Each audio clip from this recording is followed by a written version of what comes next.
ఇండస్ట్రీకి వచ్చిన తర్వాత వెంటనే బాపినీడి గారి అల్లుడు అవ్వటం దానివల్ల కూడా మీకు చాలా ప్లస్ అయింది ఇండస్ట్రీ పరంగా. డెఫినెట్గా కదా? డెఫినెట్గా. ఇప్పుడు బాపినేని గారు నా వెరీ ఫస్ట్ తెలుగు ఫిల్మ్ అమ్మాయి చక్రవర్తికి ప్రొడ్యూసర్ అండి.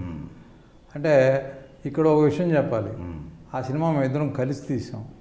ఆయన 60% షేర్ హోల్డర్, నేను 40% share holder. Right from my beginning film I'm involved in production also అని మీకు ముందే చెప్పాను.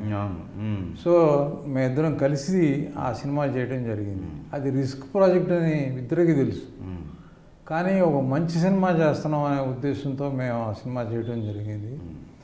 ఆ తర్వాత ప్రొఫెషనల్గా బాపినీడి గారు సపరేటు, నేను సపరేట్గానే చేసామండి. అంటే ఆయన ఇంపాక్ట్ నా మీద ఏం లేదు, ఎందుకంటే యాజ్ ఎ డైరెక్టర్గా. అది అర్థమవుతుంది, ఎందుకంటే ఆయన ప్రేక్షకులకు తగ్గట్టు సినిమాలు ఉండే ఆయన. ఎస్, మీకు నచ్చిన విధంగా మీరు మేకింగ్. అక్కడే మా ఇద్దరికి గొడవ కూడా అయింది ఫస్ట్ ఫిల్మ్లోనే. నువ్వు ఇలా చేయాలి కదా, అలా చేస్తున్నావేంటి అనే పద్ధతిలో అంటే నేను ఇలాగే చేస్తా, నేను డైరెక్ట్ చేసినప్పుడు మీరు నా మాట వినాలి అని నేను అంటాం. అంటే మీ ఇద్దరం మామాళ్ళు అయినప్పటికి కూడా యాజ్ ఎ ప్రొడ్యూసర్ అండ్ డైరెక్టర్గా సెట్లో 2-3 సార్లు ఆర్గ్యుమెంట్స్ జరగటం మా ఇద్దరికి. ఆ తర్వాత నీ పద్ధతుల్లో నువ్వు సినిమాలు తీసుకో, నా పద్ధతుల్లో నేను తీసుకుంటాను ఆయన అంటాం. అవన్నీ జరిగినాయి.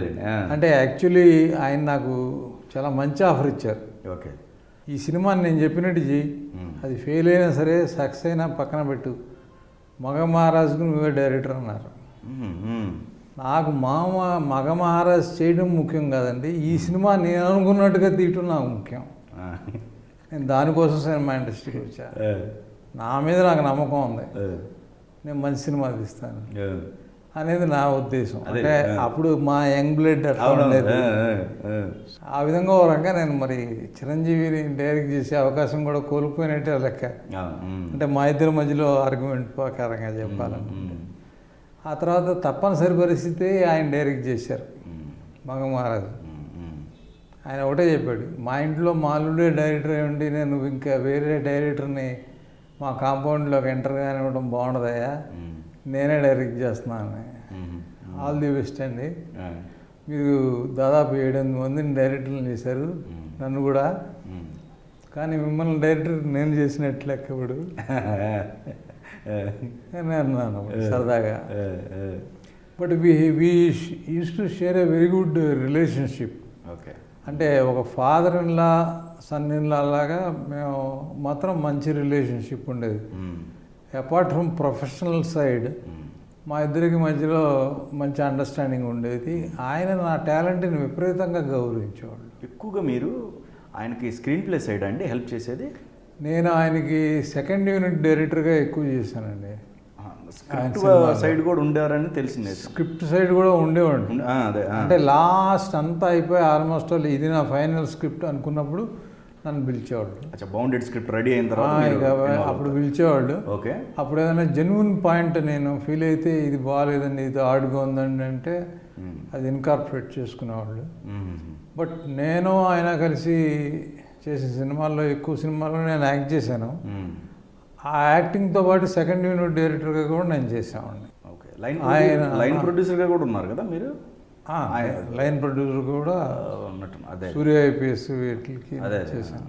సక్సెస్ ఫెయిల్యూర్ పక్కన పెడితే మీకు కొంతమంది హీరోలు ఖచ్చితంగా ఆయన ఇమేజ్ చూసి అయినా సరే మీకు కొంతమంది డేట్లు ఇవ్వాలి. ఆ అప్రోచింగ్లో ఎక్కడ తేడా వచ్చింది మీకు? కొంత సినిమా అయిపోయిన తర్వాత, అంటే ఒక 5 years 6 years కంప్లీటెడ్ తర్వాత, నేను చెప్పేది 90s టైంకి సంబంధించి, అప్పటికి మీరు ఆర్టిస్ట్గా ఎంటర్ అయ్యారు, అప్పటికే వెళ్ళిపోయి ప్రూవ్ అయ్యారు. నా వెరీ ఫస్ట్ ఫిల్మ్సే బాగున్నాయి. అదే, అవును. అయితే నేను ఫస్ట్ ఇన్నింగ్స్లో నాకు ఇండస్ట్రీకి కావాల్సిన అంత ఇది లేదండి. అంటే అందరితో పూసుకుని తిరగడం, అంటే కొంచెం మనం పబ్లిక్తో బాగుంటాం అనేది చాలా యూస్ఫుల్. ఓకే, అది నేను చేయలే.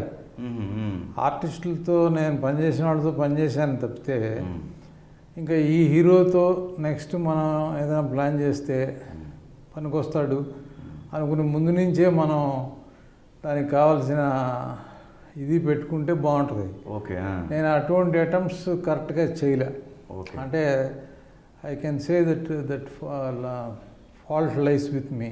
ఓకే. దీనికి రీజన్ ఏంటంటే I came from a very big aristocratic family. Okay.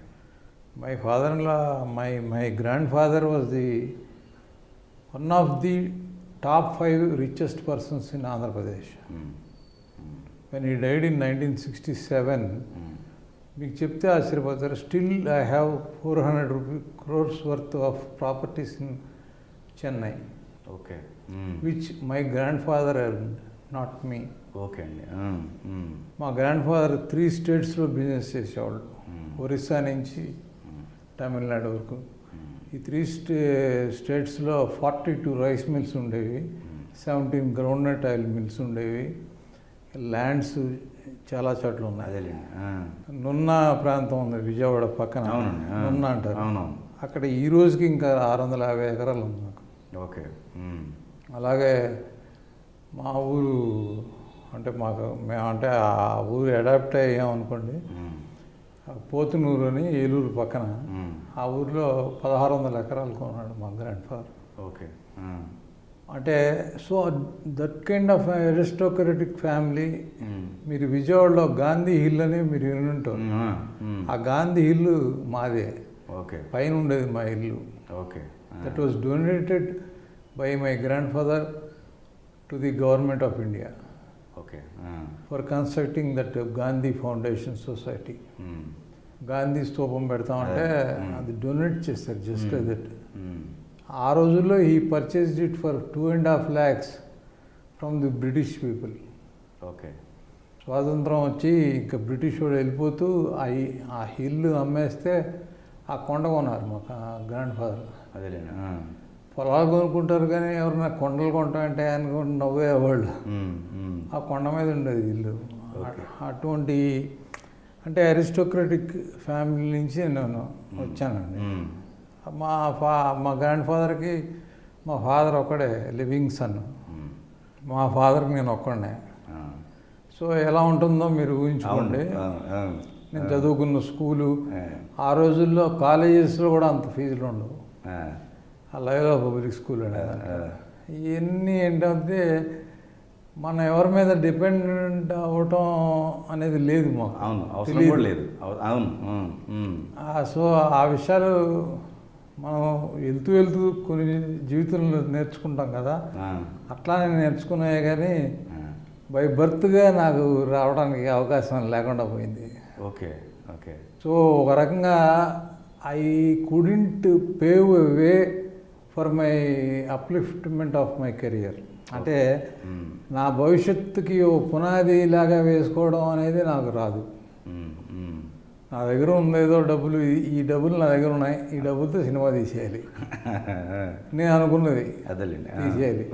ఈ అనుకున్నది తీయటమా ఇంపార్టెంట్, ఆడియన్స్కి ఏం కావాలో అది చేయటమా అనేది నేను ఆలోచించలా.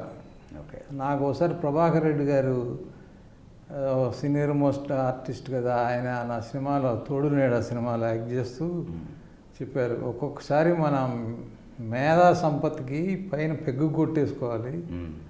మనం క్లాసిక్ అనుకుంటాం, అవి ఆడియన్స్ చూడరు, దాని డబ్బులు పోయే తెలుస్తుంది. మనం ఒక దగ్గర ఆగిపోవాలి. నేను తీశాను అట్లాంటి సినిమాలు, వాటిలో నాకు డబ్బులు రాలేదు. కానీ వాళ్ళకి కావాల్సినటువంటి ఫ్యామిలీ డ్రామా తీస్తే 12 కాపురం ఇట్లాంటి బ్రహ్మాండంగా ఆడేసినాయి. ఓకే. మనకి ఏదో మేధావిధనం చూపించుకోవాలని ట్రై చేయటం అనేది వేస్ట్.